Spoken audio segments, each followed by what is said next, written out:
You don't have the right to know. Okay. Hello, Eric. This is Gunnar Rehlin in Sweden. I'm doing this for Institut Français in Stockholm and for Swedish television. So how is life in lockdown Paris? Paris is okay. Sun is shining, and everybody is trying to go out a little bit, and it seems to going fine. It seems okay. Good, and then we can watch some good television, like we can watch Le Bureau. That's great. Yeah. So when did this start? When you started Le Bureau, what was your intention for that? And had you ever imagined it was going to be like a worldwide success with series after series after series? Well, I have finished my movie Mobius, and I really wanted to create my own show, and so I thought that doing a show about secret services, intelligence services, was a good opportunity to do what I tried to do in my two movies, The Patriots and Mobius. It was I really wanted to. I tried to share the feelings I had when I was reading John le Carré. I had a lot of emotions, sensations, and this feeling. I really wanted to use movies or shows to share the feeling I had. So I did The Patriot, I did Mobius, and then I thought that the type of creation of the show was a good opportunity to share this feeling. This feeling is about enjoying the realism at the same time of enjoying the entertainment. So I think that the world is complex, and you don't have to invent another world just to do a show or spectacle. Everything can be very entertaining, but you really have to stick to the complexity of the world. So and I think that the format of the show, this very long format, very long length of fiction, was fitting this objective. So that's why I sold this show to Canal, and I told them I really want to describe this job. It's a job. It's work, and so for me it's not too much a spy show. It's a show about the job of being an intelligence officer. Have you been in touch with the French Secret Service, and have they come back to you and say you got that right, you got that wrong, or how have they commented? Not that much, because first of all, I warned them, because when you commit yourself in the kind of work, it's like 5 or 6 years of commitment into this creation. So you can't do that against the people you describe. So I had to go to them and to warn them. I will do a show about you. I just want to warn you, But and they welcomed me with goodwill, because they like my movie, The Patriots. So they were trusting me. They trust me for not doing a caricature of them, about them. Not, So it was very important for them. But that's all, because after that, their job is to keep secret. So they won't share secret with me. They didn't told me about the techniques, and it's too dangerous to share it with somebody who is outside of the center of the GAC, but I met them a little bit, and I could just talk, tell them what I want to do. But telling them what I want to do, I was observing them. So I was observing how they behave, what are the clothes, and it was very interesting because I just saw that they are really like us. It's very regular people who do a very special job. But it was amazing how they could look like us. How close to production can you write the scripts? Because I mean, you take up, like in the new seasons, there is Trump, there is the Iran nuclear deal, etc. So can you? I mean, you try to keep very close to what's happening in the world. Yes, when when we start writing a season, it's in the middle of the shooting of the season before, so it's a very organic process, and so we are always observing the world. It's not that after the shooting we start thinking about something else. No, we never stop thinking about what we want to do. So yes, we also observe the world. We go very often on internet. We read a lot of papers, a lot of articles. Sometimes we ask experts about AI, for example, or Russian, or the rich kid of Tehran. For sometimes we ask experts to have session of work with us and to tell us what we need to know. But we really keep on being aware, to keep on being informed about how the world is, and then we feed ourselves with the wills, with desires, and with information, and we model something from information and from our own imagination. It's like a creature. There's a lot of technical stuff in the series. Do you understand it all, and is it important for the actors to understand it, or do they just act? I try to explain them everything, because for me, what is important for the actors is to think what they say. This is the most important thing. It's a certain kind of acting in this show. But what is important, I always tell them, you have to think your lines. You don't have to tell them to tell it. You have to think it. But for them to be able to think what they will say, it's a lot about understanding it. They have to understand. So that's why I explain them a lot what they have in their mind, and in what state of mind they are. Very important for them to understand that it's very rational process of thinking, and that their behavior is very rational, and it's always a choice from what you can do, what you can't, what you have to, and what you are not allowed to do. So it's very important for them to understand the logical. So I spend a lot of time to share with them the logical of the mind of these kind of people. You have some of the best actors in France in the series now, for instance, Lou Garrel. But do you have actors coming to you saying, "Please write me a part"?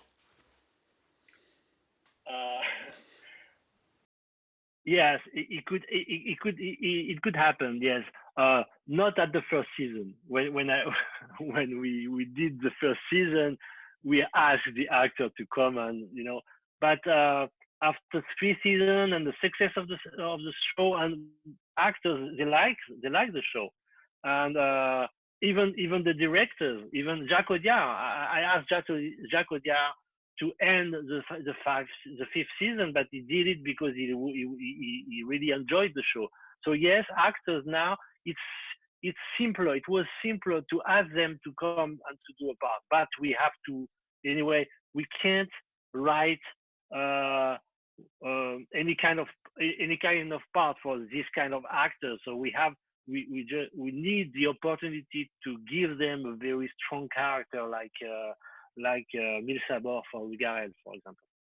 Now, when you say that season 5 is ending, and you've done 8 episodes, Chateau d'Arc has 2, and now you're stepping back to become executive producer of the next season. That's right. Yeah. I think that me, you mean me? Yes. So I stopped being a showrunner. I stopped writing, directing, supervising the production, but I'm still here to share the processing with the next showrunners. Yeah, I can imagine, because this is your baby. I mean, it must be very difficult not to be able to take care of it. Yeah, I have to transmit it. I had to. I think that the next one will do something different, and and from about something a little bit alike. I think it's like, you know, a reboot. It's like it will be. It's not like maybe a sequel, more like a reboot, like the Bureau 2.0, 2.1. Okay, I mean, I haven't seen the final episodes yet, so don't tell me what happens. I don't want to know. I want to see that when it comes here. I never do that. No, that's good. That's good. You seem to be you're shooting all over the world. Were there a lot of places where you couldn't go, where you weren't allowed to shoot? Yes, we shot a lot in Morocco for all the Middle East sets. We shot in Ukraine for all the Russian places, and we shot in Cambodia, but the action takes place in Cambodia actually. But there's a lot of countries where you can shoot, where there are a lot of crews are very technically very competent, very good. So, but you can't go anywhere you want anyway, because sometimes it's a little bit dangerous, sometimes it's complicated. But when you say you shoot in Ukraine for Russia, but then you've been to Moscow. I mean, you see people walking on the Red Square, etc. Yes, we've been to Moscow for 2 days or 3 days just to have you know, very simple shot with one actor, but we couldn't stay there. We stayed, I think, eight weeks in Ukraine. We couldn't do that in Moscow. It's too expensive for one point, and sometimes it could be complicated. But you know, in Russians they like the show. Yeah, they do.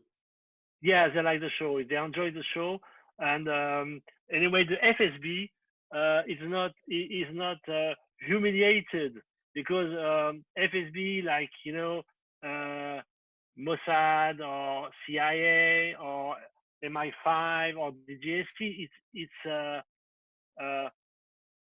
each one in their own camp, in their own field. Each service is a very famous one. So we have to accept this reality, is that FSB is very, they do a lot of things, you know, and they are very powerful. So we have to accept that. I know you've been to Sweden to present the show. Have you ever had any thoughts of taking the action here as well? We could, but we have to choose our.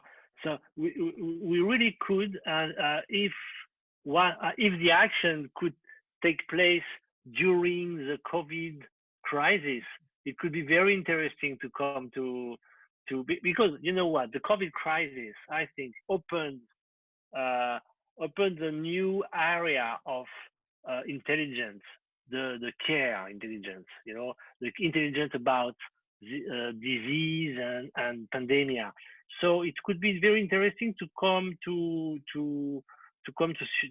Sweden, just to see how it goes there. It's interesting for everybody in the world. Are there any of the shows from other countries that you like to watch? I mean, what did you think of Homeland, for instance? Have you watched that, or? Yes, I start watching Homeland for the first 2 seasons, but then I stopped. And when I start doing the bureau, I really stopped reading books about reading spy books, watching movie or shows about spy, because I was fed with my own imagination. I really can't watching other stuff. So I stopped, and I thought it was not very different, because it's very addictive. It's very well written. It's not as realistic than the bureau. So it's two different propositions about the same universe. No, it's like you say. I mean, in Le Bureau you have this. It's an ordinary job. You don't have to have a shootout every episode or a car chase, which is very liberating.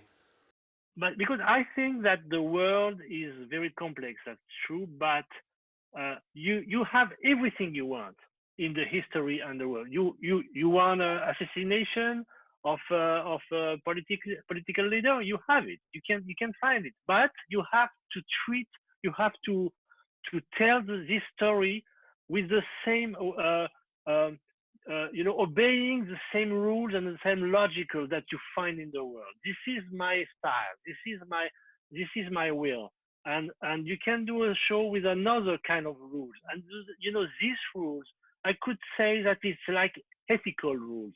It's a narrative ethical rules, and it's what determines the style of your show. There was an actor in this series that looked remarkably like you. How? Yes. Yeah. Why did you decide to do that cameo? It was just a matter of production opportunities, because I had to go. When you do a show like that, you never stop writing. You write always. You always try to improve your work.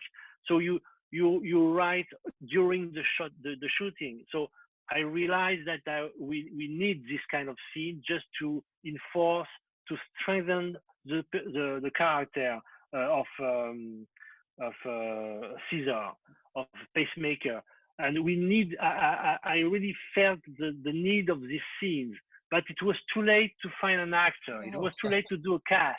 A 50 years old actor. I'm older than that. So I was going to Cambodia to direct some scenes. So I was going there, and I said, okay, let's do it. It's simple. I think you were good. It worked fine. So what are you going to do now when waiting for the next season to start?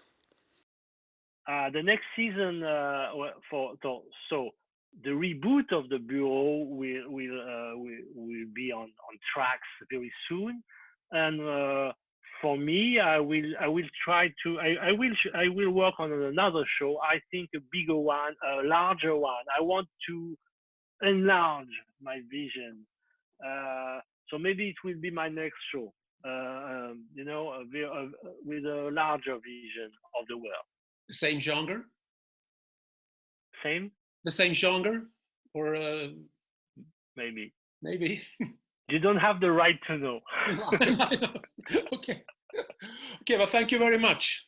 It was a thank you. I hope we all can get out of stay safe, everybody. Yeah. Thank you. Thank you very much. Thank you. Bye. Bye.